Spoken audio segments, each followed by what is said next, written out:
Nagbabalik po muli ang inyong lingkod at nagbabalita ng mga balitang dapat nating malaman dito sa ating bansa. Ito ang Balitang Pambansa.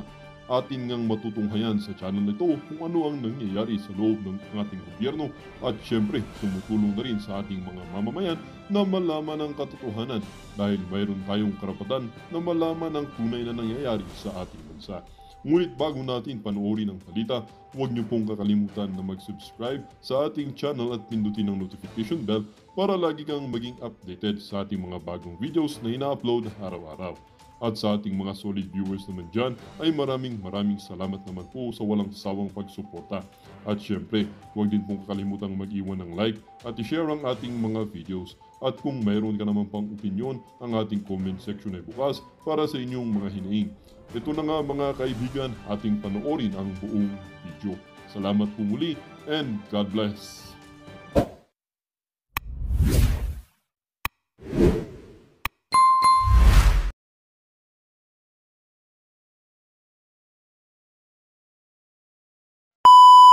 In the world for tourists. Paano naman dadayo ang turista rito? Pinakapangit ng airport, pangatlong pinakadelikado pa. Wala ako sa internet, I think. Yeah. Ayan, you're back. You're back, Speaker Ana. Sabi ko, 300,000 lang daw ang pumasok na Chinese tourist sa Pilipinas. Wow, ilan ba dati? Millions. Dati kasi, a million, 1 million. Yan. Oo. Yun na nga. Yun na mga million speakers. tourists ang Thailand, no? Can you imagine? Oo. Yun na nga mga speakers, ano? Yun ang mga tinitignan dapat ng ating mga namumuno sa government para magkaroon ng magandang imahe sa ibang bansa at kaagibat niyan, magkakaroon ng mga trabaho ang ating mga kababayan. So wala talaga tayong pwedeng sisihin dito kundi ang gobyerno. Although we have to work so hard para sa mga pamilya natin, kung sa turismo, sa tourism industry ka nabubuhay o yan yung porte mo, tapos walang papasok na mga turista, talagang maaapektuhan ang iyong income. So, again, sana mamulat ang mata ng ating mga kababayan. Hindi niyo po pwedeng sabihin na, kayo, reklamo kayo ng reklamo. Diba? Magtrabaho kayo. Paano ka nga magtatrabaho? Walang opportunity. So, yun, yes. Speaker Ana. Walang pumapasok. Naririnig ba ako? Medyo kasi nag-freeze ako eh. Oo. Tawag nito, wala talagang papasok na mga bagong investor sa Pilipinas, lalo na yung seryoso. Bakit? Unang-una, may problema tayo sa infrastructure. Pero tingnan mo naman ang budget ng DPWH, ang taas. Pero ano ba ang mga bagong infrastructure project ang gobyernong ito meron ngayon na talagang may pagmamalaki mo tulad nung panahon ni Duterte? Hindi ko naman kino-compare, pero talagang gano'n ang sitwasyon. Pangalawa, wala ring seryosong investment na papasok sa Pilipinas kung ang corruption mo massive at rampant. Wala talaga. Number 1 yan na no-no sa isang seryoso at negosyante na talagang magtatayo sa Pilipinas ng industriya. Kasi hindi pa ka pa nag-i-start, may kutong na, kinukutungan ka na. So, wala, di ba? Isa yan sa pinakamalaking problema ng Pilipinas. So kung wala kang mga bagong investors na hindi siya yung hot investment na madaling i-pull out, yung talagang nandyan, magtatayo ng industriya, magka-hire ng mga tao, magtatagal sa Pilipinas, because investment is needed to generate more, not only income and revenue, but more job, generation of employment. Pero kung ang Pilipinas, kulang ka na nga sa infrastructure, mataas ang bilihin ng basic services, ang presyo like electricity, water, transportation, communication, these are basic sa business ha.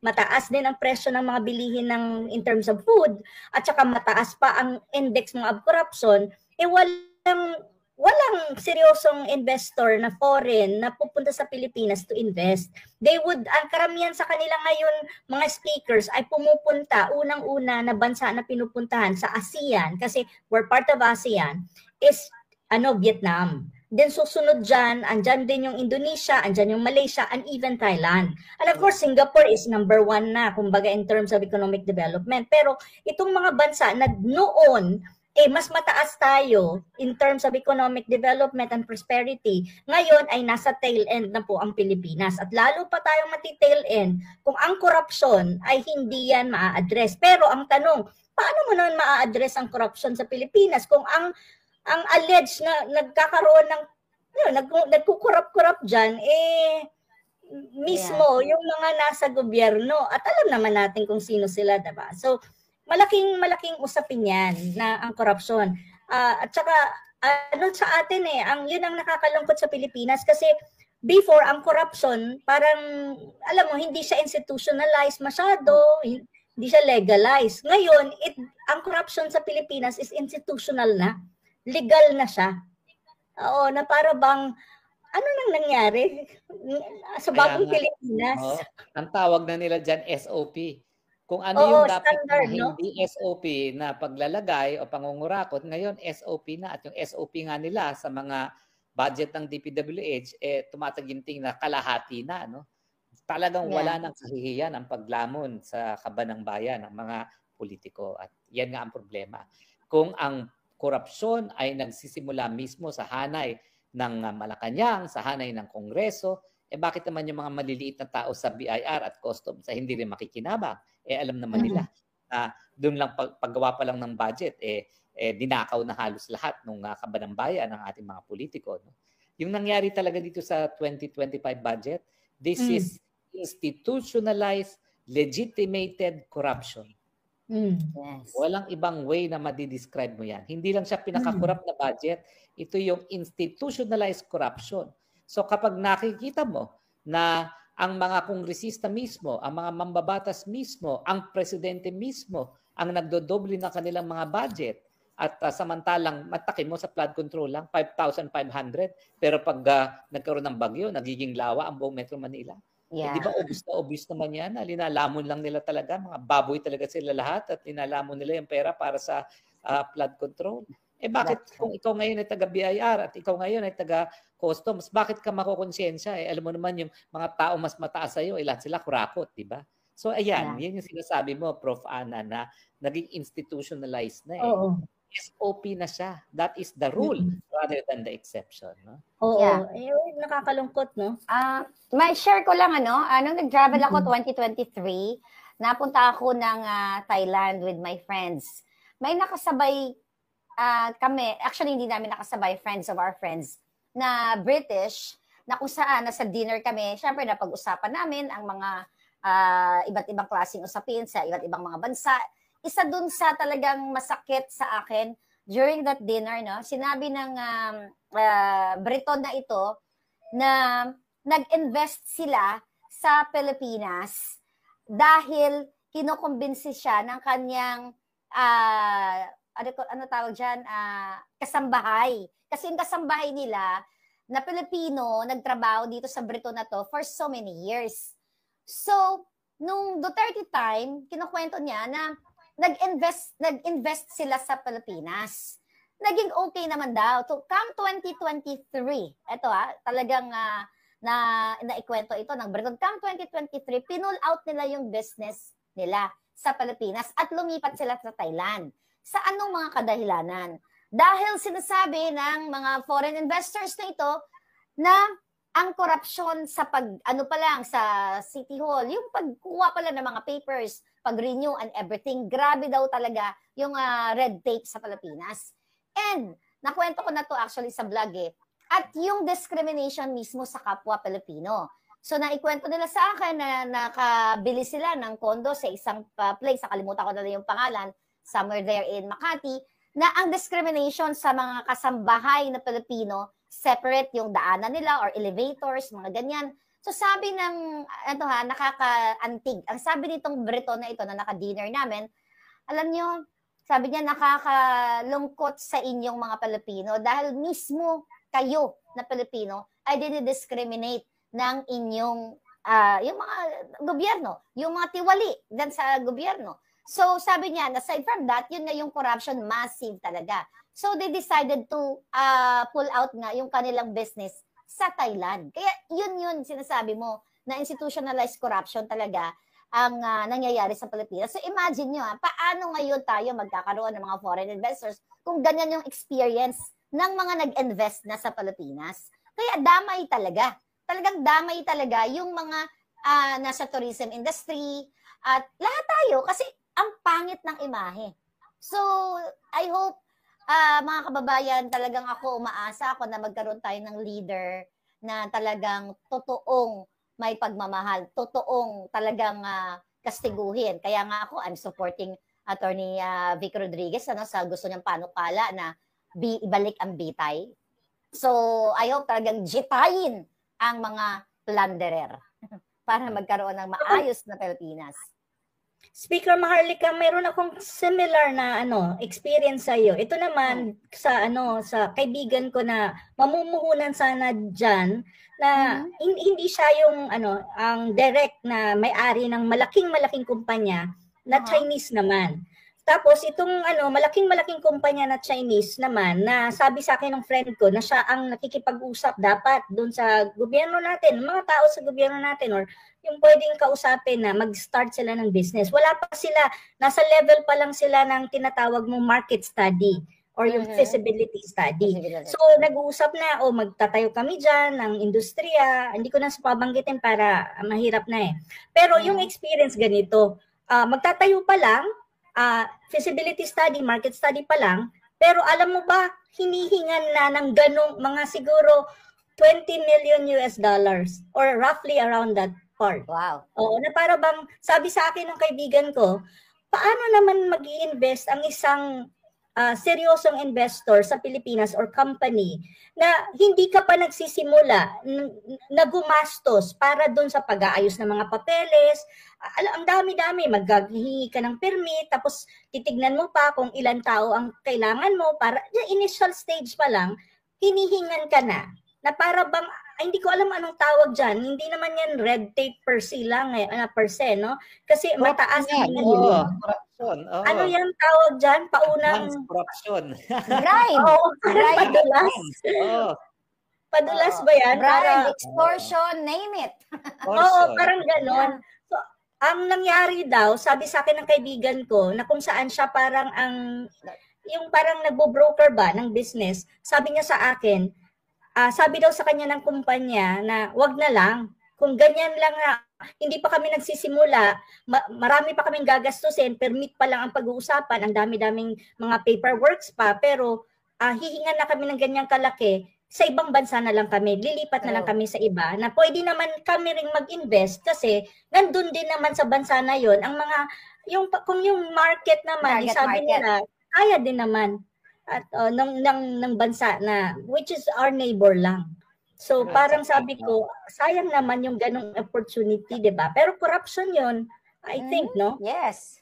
Yan ang isang Chinong kumpanya na gusto pa rin sana mamuhunan. Pero karamihan talaga ng mga Chino ayaw nila mamuhunan kasi nga ang turing natin ngayon sa China ay kalaban silang lahat, no? Pati yung mga estudyante sa Cagayan, sinasabi natin, espiya, di lalo na yung mga mamumuhunan. Sasabihin nila, mga pogo lahat yan. O lahat ata nang nakikita natin Chino ngayon dito, pogo na lang ang kanilang hanap buhay, no? Samantalang doon sa iba't ibang lugar ng Southeast Asia, Thailand, Indonesia, Vietnam, at Malaysia, Vietnam, sila pupunta sa isang lugar na hindi sila wini-welcome, no?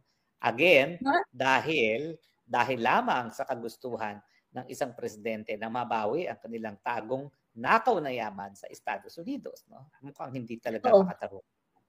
Mga speakers, may isa tayong kababayan na naka-raise na yung hand, nasa loob na siya ng StreamYard at i-recognize natin siya.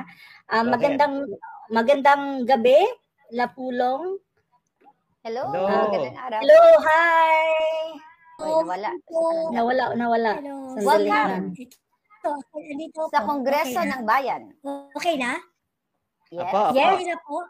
Your Honor, go ahead, Your Honor. Go ahead, Your Honor. Your Honor, go ahead. Your Honor, you have the floor. Yes, magandang hapon sa inyo na. Magandang gabi or magandang hapon dito hapon sa amin sa Switzerland. Isa po akong member ng Maisog sa Switzerland with Ben Ripoll. And isa po akong leader din ng mga Pilipino. Matagal na sa Switzerland, may pamilya na, asawa ko German.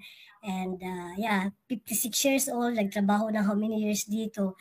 At mahal na mahal ko ang ating bansang Pilipinas. Ang may share ko lang po, may kukumpara ko po, kasi ang mga bata, may anak ako, may anak ng ate ko, dito na yung mga pamilya namin.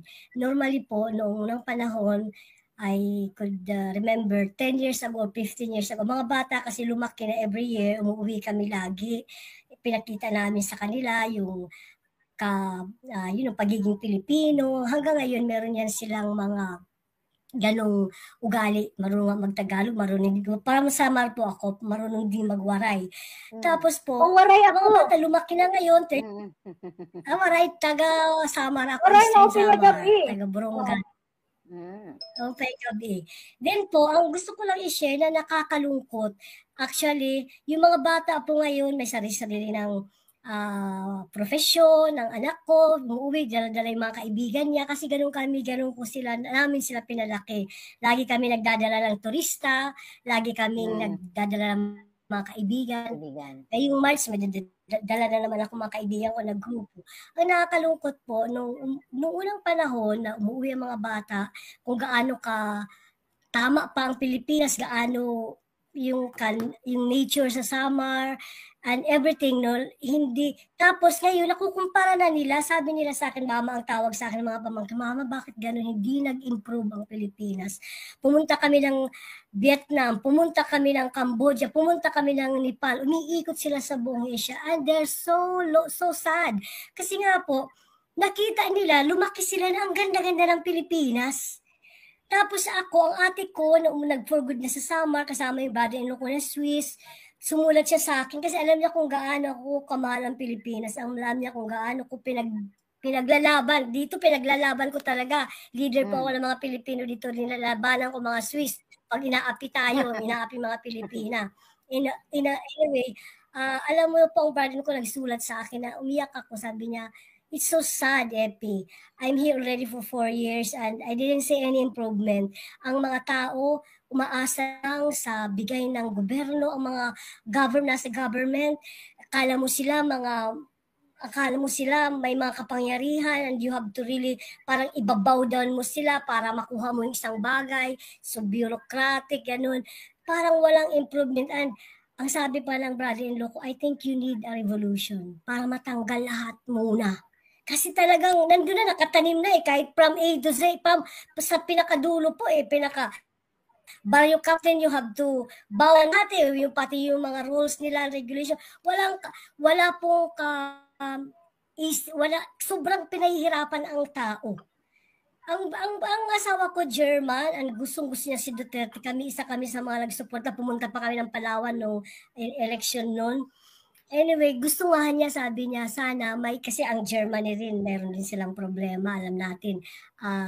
Sila yung di ba yung conservative, yung parang nila, yung dati nila malakas, ngayon pinapasukan ng EFD siya medyo right siya, to the very right siya, na sabi niya, sana maraming Duterte na ganito sa bansa namin ng Germany, dalhin ang ganitong klaseng political will, talagang mapara din sila ma-organize sa Germany.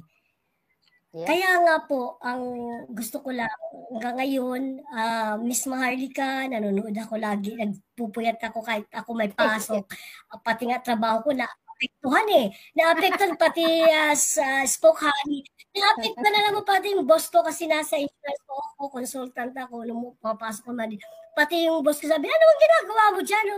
Pati yung mga clients ko, hindi ko minsan naasikaso, so walang pagmamahal ko. Kasama rin ako na fasting, prayer and fasting kami ngayon sa simbahan. Mahal na mahal ko mga Duterte, si Inday Sara, si BP na kasama namin sa Germany. Niyakap ko siya, umiyak ako sa kanya. Sabi ko, maging matatag lang siya. Susuportahan namin ikaw hanggang sa dulo. Yun po yung ating, sana this coming Monday, magkaroon lagi ng nakakalungkot pag nakakarinig kami ng mga balita. Spoke, yung mga nangyayari sa'yo, sobra kang dinadap, sobra ka nilang pinipressure. Nakakalungkot, kailangan na lang siguro nga po natin ng revolusyon. Parang yun lang ang pag-asa Magkaroon tayo, ma-change ang government dito. Ang ganda-ganda ng government, maaasahan mo. Dito nga sa lugar namin, sa bundok kami, punta kami ng Geneva banda. In 1 hour, pag kumuha ako ng papel, kumuha ako sa bangko, mamalengke ako, 1 hour po, nagagawa ako ng lahat. Sobrang easy ang buhay, sobrang mapayapa dito, kahit alauna, kahit ako nagde-drive ng 1 o'clock ng madaling araw, hindi nag-aalala ang asawa ko. Yun ang pangarap namin na ako gustong-gusto ko na po umuwi in 6 years. Ano na kami mag-asawa, retired. Meron kami mga investment sa Pilipinas, sa Guimaras, kahit saan. Marami na rin po akong na-invest. Ganun po kamahal ang ating bansa. Paano ko naman kami uuwi kung ngayon pa lang ang dami-dami nating naririnig na yun nga, ang brother-in-law ko, dami Swiss siya, nagbakasyon dito. Sobra siyang nalulungkot talaga sa nangyayari sa atin. Parang pababa tayo Pati mga bata, anak ko, pababa, imbis na pasulong tayo Yung healthcare natin dito po, privatized, pero lahat libre. You have to spend, you have to be a member. Mayroon kasi ito lang ang bansa sa Europe na privatized. Then but then magbabayad ka monthly, but lahat naman kahit milyon pa ang gagastusin mo libre. Ganun ang kanilang benefits. Kaganda health system dito po sa Switzerland. Yeah. Nakakalungkot. Mataas ang buwis, pero nakikita nyo na ginagamit ang buwis para sa taong bayan, no? Oo. Kaya nga nagagalak naman ako ng maraming Pilipino. Nagbabayad din po kami. Middle East, sa Amerika, kasi namumulat ang kanilang mga mata. Kasi dyan sa Amerika at saka sa Europa, talagang ang gobyerno para sa taong bayan yan. True. Hindi ang mga politiko dapat paglingkuran at sambahin ng taong bayan. Silang dapat maglingkod sa taong bayan. No? At sana nga talaga, ikalat nyo yung ganyang pag-iisip sa lahat ng inyong mga kaibigan at kamag-anak dito sa Pilipinas na dapat ang boss ay ang taong bayan at hindi ang mga politiko. Yes, at ang pera napupunta talaga sa mga magagandang proyekto para sa taong bayan. Kaya with that, maraming salamat Palangga sa pag-share mo. Thank you. Nakakadala. Salamat po. Ingat. I hope to see you in Europe. Thank you. Kapit bisig. Alright. May susunod po tayong magsasalita mga speakers, ha? Okay Yes, po, you have the floor, Your Honor, you have the floor. Your Honor, salamat kaayo. Kung may video po, mas Mr. maganda Chair. sana para makita po kayo. Malina po. Yes, Yes. narinig ko namin kayo. Mabuti ba ho ang buhay ninyo sa bagong republika? Una-una po, gusto ko po magpasalamat sa inyo. Sa inyong tatlo, Madam Maharlika, Professor Ana, and Attorney Harry Roque. And kasi po yung natin ngayon, yung mainstream media, tahimik na masyado at kung ano-ano pang institusyon na ating nasasandalan dati, tahimik na rin sila. At nagpapasalamat po kaming mga Pilipino at mayroong mga tulad nyo na tinataguyod yung katotohanan. At maraming salamat. Pagpalain kayo ng may kapal. Sa tanong nyo kung kumusta yung Pilipinas ngayon, ay nakakahiya po kasi nandito ako sa ibang bansa. At kayo? hello, malinaw? Saan lugar po kayo, sir? Saan po kayo ngayon? New Zealand. Okay. So nakakahiya lang kasi yung sa presyo pa lang ng mga bilihin, mas mura dito kaysa dyan sa atin. Oo nga po. So, at ayun, dati kasi, may idagdag ko doon sa sinabi nung si Madam na taga Germany, may mga nagsasabi talaga sa akin na pairam ng presidente nyo. Si Pangulong Duterte ang ibig sabihin. Totoo yun. Totoo. Naranasan ko. Ibang lahi. Kahit nung pumunta ako sa Europe, sinabihan ako nung kakilala ko rin doon. Pwedeng hiramin yung presidente nyo kahit 2 buwan lang? So, Yung dating presidente yun. Hindi yung bangaga. yung dati. Bago ko pala malimutan, may narinig akong scoop. Kanina lang, wala pang 1 oras. Baka daw sumipot si BBM sa peace rally sa Monday. Meron pong denial. May nakuha naman akong text. Hindi daw po mangyayari yun. Hindi mangyayari. At mangyayari, parang si Sara naman ang magiging kontrabida kasi hindi dadalo. So yun lang. Scoop lang yun. Narinig ko lang kay Commander Dado.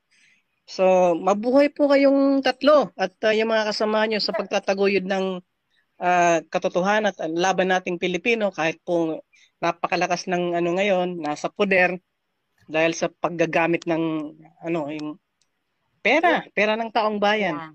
Yeah. Your Honor, may singit ko lang, Your Honor, guest natin, Kumusta ang sitwasyon ng pamumuhay ng iyong pamilya sa Pilipinas? Ay, no. Lagi kong tinatawagan yung ate ko. Sabi ko kung hindi nyo maramdaman ngayon, kung hindi titigil yung kasi nagreklamo talaga sila yung lahat.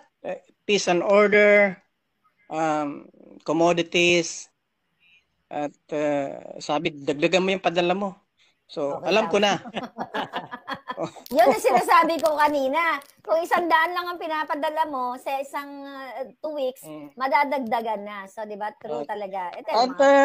I-wish ko lang, ako po simpleng tao lamang, at wini-wish ko yung kada isa sa inyo, sana po, particular ka na, Madam Maharlika, maging ka rin siguro, maging international, magkaroon ka rin ng sa gobyerno na, bigyan ka naman ng gandipala sa mga ginawa mong ang gandipala po natin, sir, kaaliusan lang ng Pilipinas, masaya na. Kung mangyaring bumaliktad ng mundo para sa kabutihan, at sana, yung kayo ni BP Sara, i-recognize yung nyo, pagtatayaan nyo ng alindog, kung sabi niyo madalas.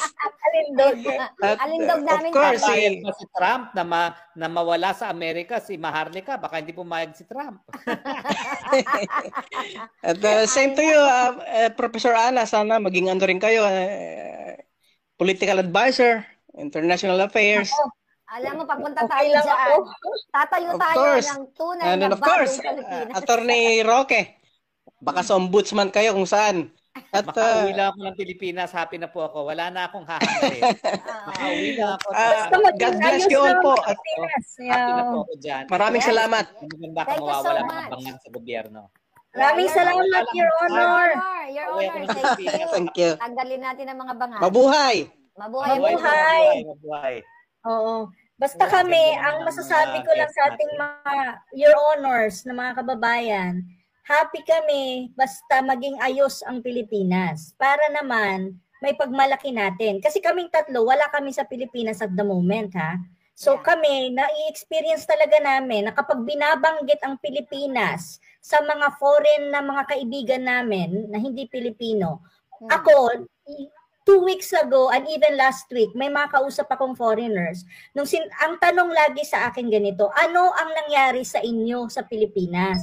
Na samantalang doon daw, number 1 kayo sa Asia or number 2. And even in ASEAN, pero ngayon, ano daw ang nangyayari sa Pilipinas at bakit tayo parang nasa kulelat na sitwasyon? Yun talaga ang tanong, hindi ako yun talaga ang laging tanong sa akin. In fairness, hindi pa naman tayo kulelat.